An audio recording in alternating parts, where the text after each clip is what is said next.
Back in July of 2021, I filmed this car with the support from the amazing team at Community Ford in Mooresville. While I made a 3-minute or less video of it, I never actually made the full review of the car. Well, now is the time for that review. The Taurus is no stranger to the game. While no longer in production since 2019, the Taurus has been around since the 1986 model year, proving to be exceptionally popular and well received, especially in its first iteration, seeing that it was like nothing else in its class. It was a revolution in car design and industry. That general body style, while updated several times, was more of an evolution in style that ran until 1995 for the 1996 model year. The third generation was a complete difference in the Taurus. Mostly consisting of ovals, there was almost no sign of a straight line or 90-degree angle in the car. The third generation Taurus ran until the 1999 model year, alongside its stablemate, the Mercury Sable. In 1999, for the 2000 model year, several design updates moved away from the ovals and into a more angular look for the Taurus, which made it the fourth generation. Interestingly, while the sedan had unique front and rear styling, the wagon retained the familiar ovid shape of the third generation Taurus. Today, we go in depth and look at this nicely equipped 2004 Ford Taurus SEL wagon that was produced at the Atlanta Assembly Plant in Hapeville, Georgia in March of 2004.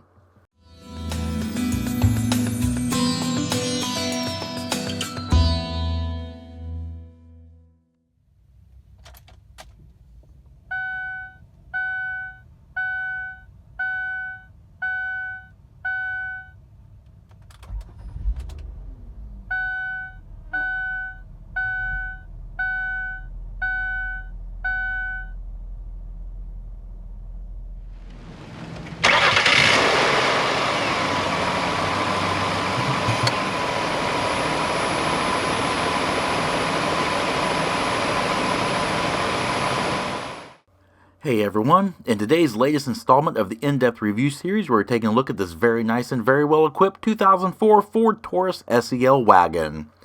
Today's wagon is painted in silver birch clear coat metallic and it features the medium graphite leather interior. I do have full pricing on screen and a full options list is in the description box below, so make sure you check that out. Today's review is going to be a full in-depth review. We're going to cover everything from the exterior to the interior, powertrain and performance and fuel economy, and everything else in between. Of course, the Taurus is front-wheel drive with power on this car coming from the $1,200 optional 3-liter Duratec dual overhead cam 24-valve 60-degree V6 engine. This engine is of aluminum block and head construction and features sequential multi-port fuel injection with a 10.0 to 1 compression ratio. It creates 210 horsepower at 5,500 RPM and 207 pound-feet of torque at 4,500 RPM. It is good for 0 to 60 miles per hour in 8 seconds. 0 to 100 miles per hour comes in at 22.8 seconds, with a quarter mile hitting in at 16.1 seconds at 87.3 miles per hour. Top speed on this car is electronically limited to 112 miles per hour. The Taurus is equipped with an 18 US gallon fuel capacity and it consumes 5.3 gallons per 100 miles driven, with an estimated total driving range of around 342 miles. EPA fuel economy figures are 16 miles per gallon in the city, 23 miles per gallon on the highway, and a combined average of 19 miles per gallon. The sole available transmission on this car is an electronically controlled 4-speed AX4N automatic, and it features a 3.98 to 1 final drive ratio. Alright, now as we walk along the rear, of course we're going to cover the rear in depth like I do in all of my videos, but take a look at it. It does carry over the previous generation Ford Taurus. So from the firewall back is all previous generation Ford Taurus. It retains all the oval shapes. It doesn't have the angular shape as the sedans do. So as we see here, it does carry on that traditional ovid shape. It does have the ovid large glass. Does have an adjustable roof rail, incandescent all red lighting in the rear, save for the reverse lamps, which are white. And of course it has the upper mounted wiper back here, and it is a 2-piece hatch as well. Now as we walk along the profile of the vehicle, on screen are the on-screen dimensions, so you can see the overall size of this vehicle. It's decently proportioned, and this one is actually kind of succumbing to a bit of a rust problem, but it's still in pretty decent shape overall. Steering is hydraulically assisted variable rate, vehicle speed sensitive rack and pinion with 2.9 turns lock to lock, and a 17.0 to 1 steering ratio with a 39.8 foot turning radius. Wheels on this car are the 16 by 6 inch 7-spoke machined aluminums, and they are shot in 215/60 R16 Firestone FR710 all-season tires. Brakes on the station wagons are power-assisted 4-wheel disc brakes and are assisted by ABS. Traction control was optional, and the brakes can halt the Taurus wagon from 70 miles per hour to 0 in 198 feet. Now, just like we did up front, or in the rear, we're going to cover the front detail in more detail. But overall, I do like the look and design of the more angular look of the Taurus here. I was a huge fan of the other previous generation with the ovid shape. I thought it looked like nothing else on the road. Now, of course, that harbored a lot of media controversy and stuff like that, so Ford did opt to go for a more conservative style. And we get these angular-looking clear lens headlamps with chrome bezels, all incandescent lighting. This car has no fog lights, however, and it has a more conventional front grille with the Ford logo front and center. Alright, and before we get inside, let's take a quick look at the key fob. It does have remote keyless entry with this remote key transmitter. And you have your lock button here, unlock, and they are faded, your hatch release, and your panic button. You've also got Ford's twin blade key. Another nice feature is Ford's keyless keypad entry system. You can set your own personal code, and by selecting your digits, you can actually unlock and lock the vehicle. The vehicle is already unlocked, so we're going to go ahead and get inside. And inside, even for an SE, it's actually pretty nice inside, as you can see. Door panels are pretty straightforward. Two-tone graphite and gray, just like a textured vinyl, kind of looks grained like a leather. You have this little perforated door insert for an elbow pad. You've also got a padded armrest. Some faux wood trim harvested from the plastic forest. Of course, this has your power window control, so you have your auto one-touch drivers down, and then of course all 4 windows, your window lockout switch, a black molded plastic door pull, power lock switch here, and your power mirrors. And this vehicle does feature the Mach premium audio system, as you can see in the A-pillar door speaker here. And down below you do have a molded mat pocket here, a red reflector, and your door speaker here. And taking a look on the driver's side instrument panel, you do have headlamp controls. It also has an automatic headlamp control there. You've also got your instrument panel rheostat dimmer. Up here on the instrument binnacle, you do have your power pedal switch. It is a leather-wrapped tilt steering wheel. And down here is your rear wiper and your rear washer control, parking brake release, your hood release here. There's your parking brake.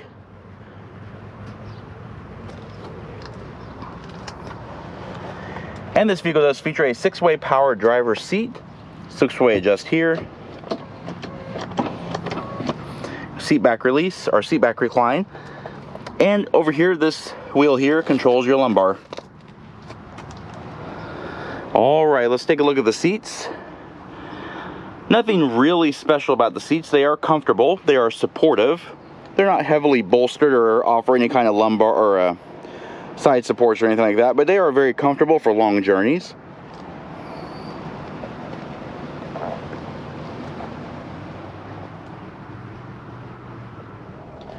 Alrighty, now let's span through the interior, show more details. As you can see here, nice fluidic, easy to use, hydraulically assisted power steering with a thick 4-spoke leather wrapped steering wheel. It is a newer design of the steering wheel, and it does have simple controls, just your cruise control, so on and off over here on the left hand side, and on the right you have resume, set, accelerate, and coast. Pretty standard setup for the Ford cruise controls. And over on the left hand side you do have your multi-function switch, so you do have your turn signal indicators, high beams, flash to pass, wiper washer controls, and of course your rear washer controls are down below. And as stated before, this is your power adjustable pedal switch. And taking a quick look at the instrument panel, sadly this vehicle does have some issues. It has a check engine light and the brake fluid is low, so it's not drivable right now. But anyway, just really easy at a glance to read instruments. 7,000 RPM tach, front and center, coolant temperature, fuel, and you have 120 mile per hour speedometer, assorted warning lights, and of course in the middle is that digital dot matrix LCD display, which will show all your trip computer functions. Alright, and panning over the top of the dash, as you can see, it's actually pretty nice and smooth. It's a soft padded vinyl. It is an anti-reflective material, so it doesn't cause a whole lot of glare in the window. And moving down, trip computer controls are right here. You got set, info, and reset. You got 2 air vents here. More of the plastic wood harvested from the plastic forest. Up here is your AM/FM CD player, cassette player. The CD player is actually in the armrest. We'll show that here in a second. It does have a power antenna. Down below you have a single zone automatic climate control. You do have various panel distribution buttons here. Recirculate, AC controls, front and rear defrosters, fan speed auto mode, and of course your temperature control. And moving down, you do have some storage down here. You have a cigar lighter outlet and a 12-volt power point. You've also got another 12-volt power point down here. Because it has a full center console, you also have these coin holders and some more storage, and of course some more plastic wood. Nice large shift handle, falls right nice at hand, and when you're actually in drive in conjunction with your armrest, it actually features a very nice armrest. And then of course here you do have 2 large molded cup holders, padded armrest as I just mentioned.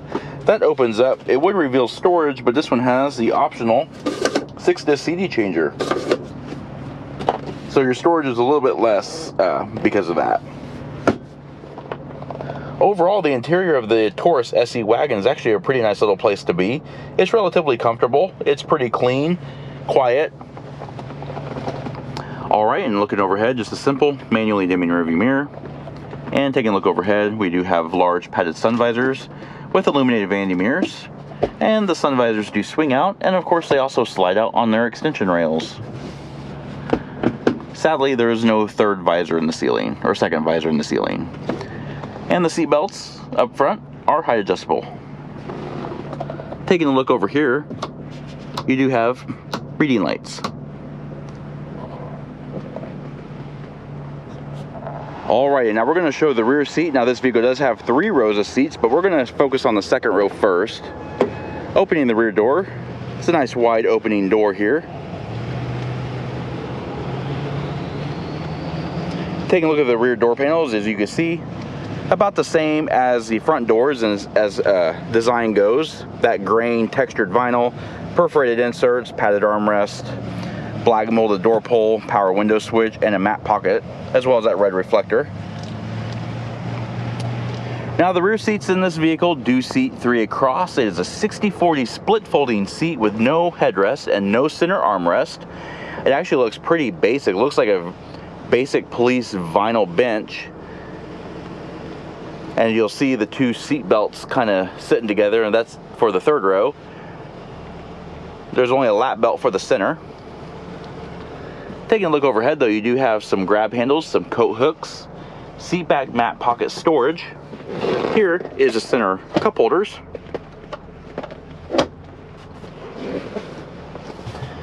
And if you do want to fold the seats, that's very, very easy to do. Just locating this lever here by the seat belts and pulling the seat back forward.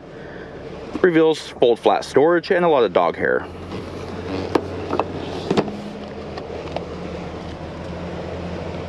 Alrighty, to get to the 3rd row, you have to open the hatch. Of course, this is being a wagon.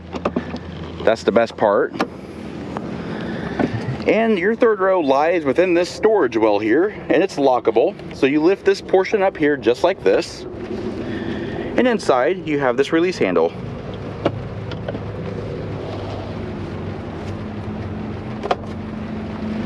And voila, your 3rd row seat. Of course, you do have really deep footwell here. You can also use that as storage. But there you go, there's your 3rd row seat. It's just a very thin vinyl seat. It does have 3-point belts, but no other luxury features back here. And to fold it up is pretty easy too. You just reach in. You have to unlock it first.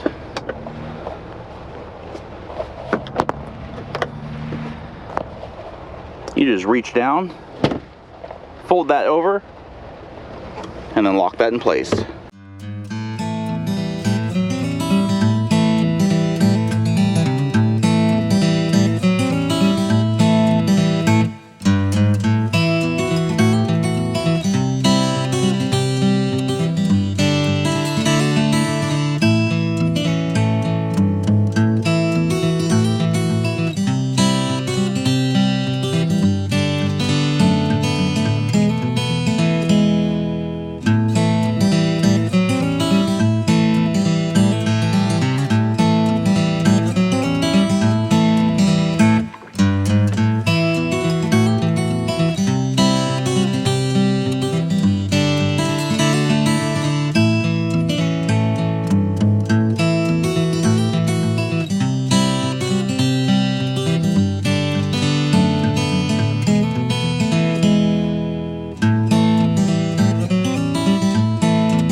Alrighty, yes, it is pouring rain, but that's okay. Let's take a look at the lift gate. First and foremost, it is a 2-piece lift gate. By pressing this button here in the lock cylinder, it actually releases the glass. Now the hydraulic struts have kind of gone off on this, but there you go, you can actually open the glass. So you can actually reach in there for long items, or if you don't want to actually open the entire lift gate. But if you do want to open the lift gate, there's several ways you can do that. You can use the key, you can use the key fob button here, or underneath the trim plate here, you can actually just lift the handle up. And there we go. There is the luggage compartment for the Taurus SEL wagon. As you can see, it's a pretty nice load flat floor with the third row seat in the down position. Now, with the third row seat down, you can open this and you can reveal some hidden storage, which is lockable. You've also got tie-down hooks. And over here in this little storage panel is another hidden little storage panel, as I just stated. Other than that, nothing really too special, but nice to have a lot of cargo room. Another nice feature also is the door actually has 2 speakers and this pull handle.